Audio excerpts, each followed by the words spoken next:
Sam, a musician currently residing in Paris, is introduced to us in the opening scene. He goes to see his ex-girlfriend Fanny in order to get back some tapes of music he left with her. Fanny is having a big party at her house on that day, and there are lots of people there. Sam, who seems uninterested in the party, walks up to Fanny and politely asks for the return of his tapes. However, she is currently occupied with her guests, so she politely requests that he wait a moment. Sam drinks his sorrows away while sitting on the couch by himself.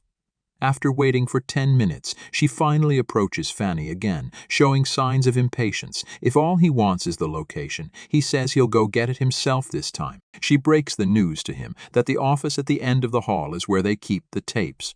Fanny then tells him to wait there, promising to come to them shortly. Sam bumps into a partygoer on his way to the office room, breaking his nose in the process.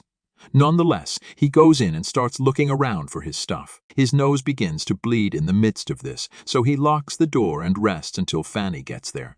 Not long after, there is a sudden, unexplained commotion outside the office. Sam, however, continues to sleep soundly and unaware. The following morning, he packs up his things and leaves. But as soon as he leaves the room, he is taken aback by the state of disarray and disorder that greets him in the apartment. There are bloodstains on the walls, but he can see no one inside.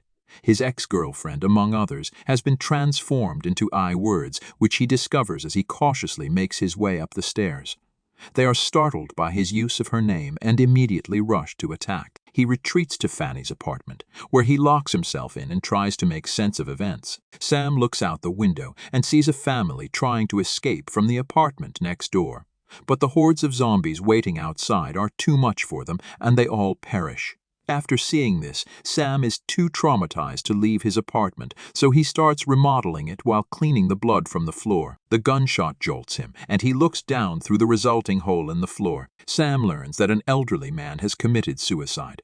Sam, intrigued and intent on learning more, enlarges the hole with a pipe and ventures down to the lower level. He finds a terrifying scene there. An infected local resident has committed the unthinkable by killing his restrained wife. Sam then makes sure he has food and the shotgun of the deceased man to keep himself safe. After this, Sam moves slowly through the building, locking the doors behind him to keep the zombies out. He goes through each room methodically, picking up any useful items he can and marking the ones that are currently occupied by zombies. Sam decides to inspect the elevator on his way back to Fanny's floor, but he finds a zombieized old man inside. Despite this, he decides not to kill the zombie because he believes it to be harmless. Exactly why does he believe that? Instead, Sam uses a belt to seal off the elevator door, making it impossible for the zombie to escape. Sam has searched the entire building and has decided that the only safe place is his apartment several floors up. After this, we learn that all of Paris has been overrun by zombies. They can react quickly in large numbers to any stimulus. The lack of significant noise that night, combined with the zombies' eerie silence, created an atmosphere of fear. Sam tries to calm down by listening to old recordings, which only works temporarily. Sam stays vigilant as morning breaks and watches the undead shamblers that have overrun the area. He then figures out how much food he'll need to last him through the invasion. Later, he is so overcome with emotion that he blasts music at full volume, not realizing that this will draw in the monsters. What a fuckwit! Sam's day-to-day consists of listening to music, working out, and taking aim at zombies with a paintball gun. But one day, he notices a foul odor coming from the basement. Upon further inspection, he finds 2 decaying bodies. The original plan involved throwing the bodies off the balcony. He has a change of heart and decides to put them back in their bed after packing them into a bag. He merely plugs the door's opening to prevent any further odor from escaping. When we next see her, she's in the shower. Sam is taken aback by the abrupt shoot-off of the water service. Because of this, he has to look for other ways to get water. So he sets out cups, bowls, buckets, and mugs on the roof at night to catch the rain.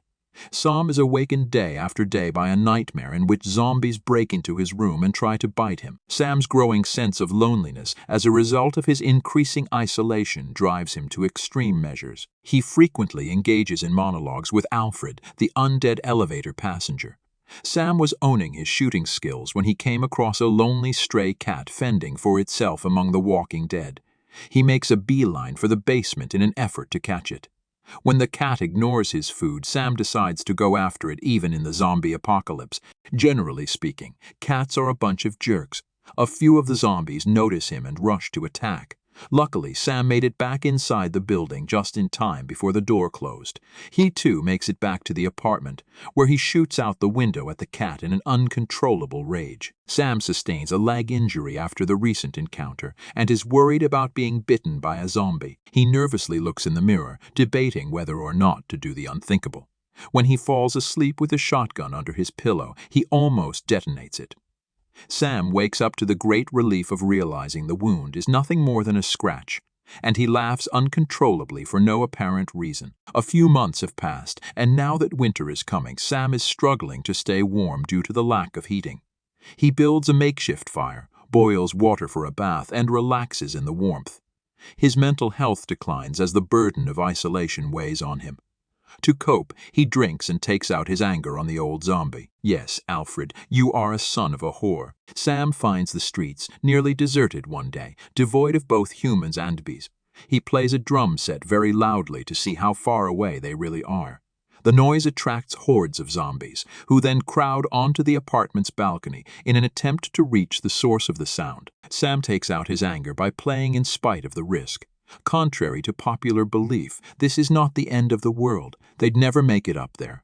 Sam hears noise outside his bedroom door later that night and jumps to attention. As he walks outside to investigate, he pulls out a shotgun and fires in the direction of the sound. Shockingly, he learns that he has been shot, a lady who has also managed to survive. Since she is the first healthy person to go insane, he is overcome with guilt and rushes her to his bed to save her.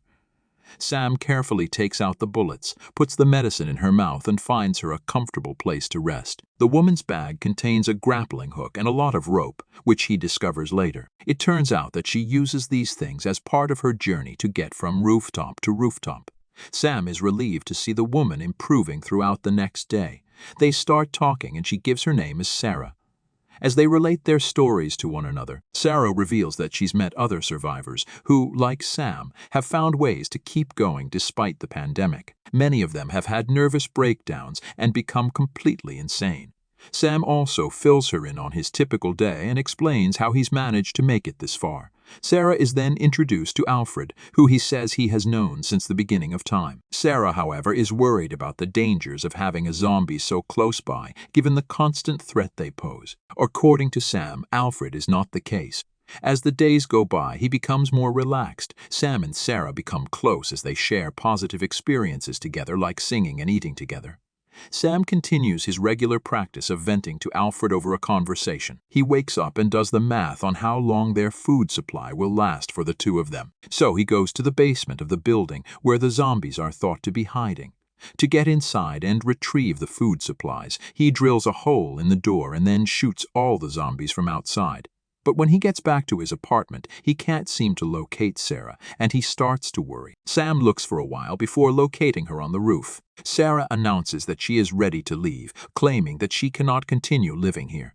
She says they'll never know if there's somewhere else to go in case of another apocalypse if they don't try to leave. So, rather than stay put and face an unknown future, she opts to leave. Sam tries to convince Sarah to change her mind, but she seems set on leaving. Sam becomes enraged by this and lashes out at her with profanity. Sarah simply tells him that he will die or go insane if he stays. Sam feels bad about what he said during the argument and decides to apologize to Sarah for his actions. However, when he gets back to his room, he finds her lying dead on the bed. This is where it becomes clear that his interactions with Sarah were hallucinations on his part. The truth is that after he accidentally shot her that night, she never woke up again. Sam recognizes the truth and covers her body with a white sheet in a respectful gesture of mourning and respect.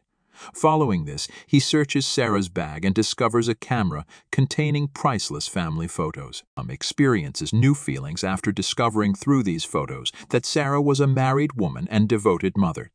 Despite the fact that Sarah never gave Sam any advice, he goes ahead and takes it anyway. Nonetheless, he recognizes the wisdom of the recommendation and begins making arrangements to leave the premises.